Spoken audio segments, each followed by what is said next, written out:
Hello everyone and welcome to Cover 2 TV. It is the NFL News Daily.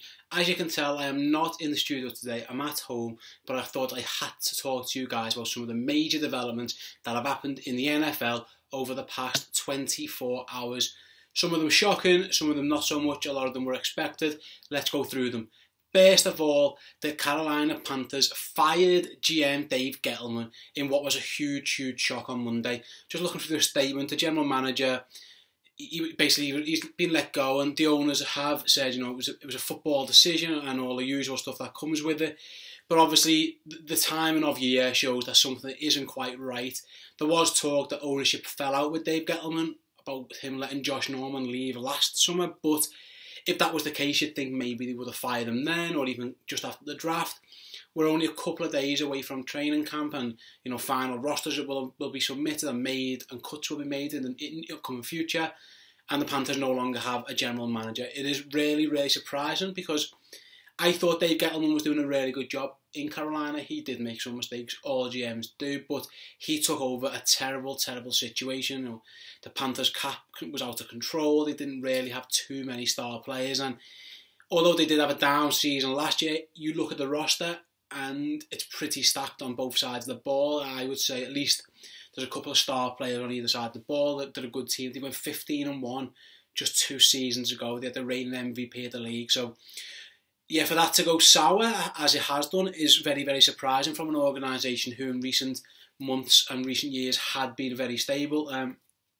Obviously, a few of the people who Dave Gettleman has crossed paths with, in the past, came out with a few words. Obviously, Josh Norman had his say on Twitter, giving it the eyes emoji. Steve Smith said, I know how you feel, Dave. Obviously, after he was let go by Carolina as well, but yeah, this one was a big shock to me. Actually, I say one of the most stable organisations in the NFL. Only a few days to go until the players are back in action and stuff. It is really surprising that this all went down, and it looks like Carolina are probably going to hire an interim GM for the next season because it would be mad now to do a full search. But time will tell on that. They need someone in place sooner rather than later because roster decisions do have to be made. It's only a couple of weeks before, or a couple of months at most, before you've got to submit your final rosters. You need someone in place to do it, so we'll find out who that man or who that woman comes in the near future. The other thing that obviously happened over the last 24 hours was the deadline for the franchise tagged players to sign extensions has passed. Therefore, Kirk Cousins, Trumaine Johnson and Le'Veon Bell will all play next season under the franchise tag. Let's start with Kirk Cousins then, because obviously quarterbacks get the most attention, and he was offered a large deal. It was 5 years, over 110 million apparently, but if you look at the fine print and you look at the details and the numbers, I think only 2 of those were guaranteed, so you can kind of see why Kirk Cousins has decided not to take that on and why he's decided to basically back himself and play one more year under the tag. What was surprising was that the Redskins come out with a statement themselves saying, they pretty much put the blame of no deal at Kirk Cousins' door, didn't they? They kind of left it all on him, which whether that's a move to appease a fan base or what the end game is, we'll soon see. But he basically said, we made offers. Kirk and his team didn't make any offers and all that. So it looks like the Redskins as an organisation are trying to put this one on Kirk Cousins, and They did offer to make him a very highly paid player, probably the second best player in the league, but the lack of guarantees is probably what put Kirk Cousins off, and he is likely to hit free agency next year. They can franchise tag him again. It'll cost them $35 million to do so. Will they willing to do that? I mean, the cap keeps going up, so you never know. I saw Peter King tweet out today, it wouldn't be an absolute shock if they do that because they'll still have tons of money to build their roster as the cap goes up. The other option, of course, is that you can use the transition tag on them for a cost of about $28.5 million. Obviously, the transition tag base is similar to the franchise tag, except other teams can offer Kirk Cousins a contract, and the Redskins have the ability to match that if they so wish and keep the player, or if not, they will be compensated. So we'll see how that one goes as well. Trumaine Johnson, it looked like there was never any talks between the two parties, between the LA Rams and Trumaine Johnson to do a deal. They've obviously just employed a new coaching staff, a new defensive coordinator in Wade Phillips, and it looks like they are hoping to see how Trumaine Johnson does in that scheme before they pay him. Having said that, he's going to get $16.7 million for this season because this is his second time being tagged.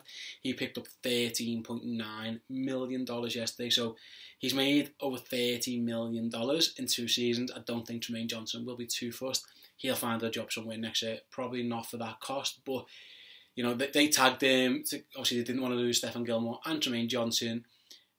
You're overpaying, in my opinion. He's a decent player. I don't think he's worth that money, but the Rams' cap is a mess. If you look at their cap, it's a mess anyway, so no one should really be surprised that they're having a few issues. It looks, moving on to Le'Veon Bell, like him and the Steelers at least had some dialogue and some communication about what to pay and stuff like that and how that one was all going to go down, but I'm just reading through here now. Basically, again, it all comes down to money, really, doesn't it? The Steelers and Le'Veon Bell's agents and his people basically couldn't get a deal done. I'm not too surprised, really, because, well, running back, it's such a hard market to value, really. It's really, really difficult to know exactly what to pay the guy.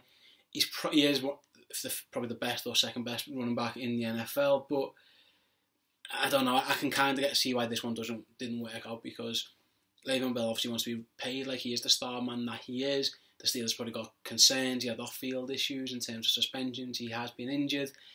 Again, the Steelers really, really will want Le'Veon Bell to be a Steeler for life. You can imagine that, but the deal's got to be done somewhere, and there's always a financial implication along the way. So, yeah, time will tell how that one works out. He too will hit free agency next year. Can you see him being a Steeler? I can see them getting a deal done at some stage next summer, but I can't see any of these 3 guys now doing anything. You know, until then, obviously not allowed to do it with the deadline passed. All 3 probably will hit free agency again, and time will tell how they all get paid. Kirk Cousins will probably set the market for quarterbacks at that stage. Le'Veon Bell will definitely set the market for running backs. Trumaine Johnson, time will tell. Obviously, the last thing we can speak about on Lev Bell is that he hasn't even signed his franchise tag yet, so he's probably going to hold out through most of training camp, if not all of training camp, because he obviously injury risk and stuff like that. He hasn't got any security past this year.